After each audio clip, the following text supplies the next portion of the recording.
স্বাগত বাংলা নিউজ 24 এর শীর্ষ দশে। সঙ্গে আছি আমি মাহমুদুল হাসান।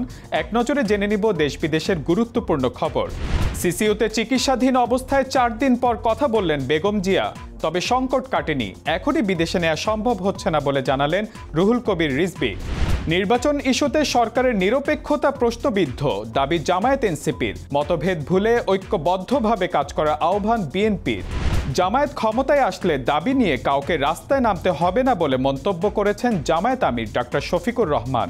দুদকের করা 6টি মামলার একটিতে হাসিনা রেহানা টিউলিপ সহ 17 জনের বিরুদ্ধে প্লট দুর্নীতি মামলার সাক্ষ্য গ্রহণ শেষ, রায় ঘোষণা কাল।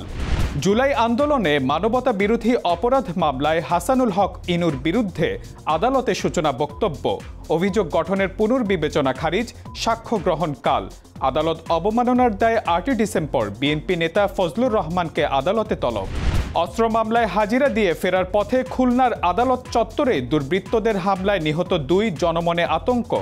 কুড়িগ্রামে জমি নিয়ে বিরোধকে কেন্দ্র করে সংঘর্ষে 1 নারী সহ নিহত 3, আহত অন্তত 10। মোবাইল ফোন আমদানি উন্মুক্ত সুযোগ রাখার দাবিতে রাজধানীতে ব্যবসায়ীদের আন্দোলন, মোবাইল কেনাবেচা, সার্ভিসিং সহ সব কার্যক্রম বন্ধ। যুক্তরাষ্ট্রের ক্যালিফোর্নিয়ায় জন্মদিনের অনুষ্ঠানে দুর্বৃত্তের গুলিতে নিহত 4, শিশুসহ আহত 10। বিপিএলের 12তম আসরের খেলোয়াড় নিলাম শুরু, ক্রিকেটারদের পারিশ্রমিক নিয়ে জটিলতা এড়াতে এবার কঠোর ব্যবস্থা নেবে বিসিবি। আজ এই পর্যন্তই। সবশেষ খবর সবার আগে জানতে ভিজিট করুন বাংলা নিউজ 24 এর ওয়েবসাইট, ইউটিউব চ্যানেল এবং ফেসবুক পেজে। এতক্ষণ সাথে থাকার জন্য ধন্যবাদ।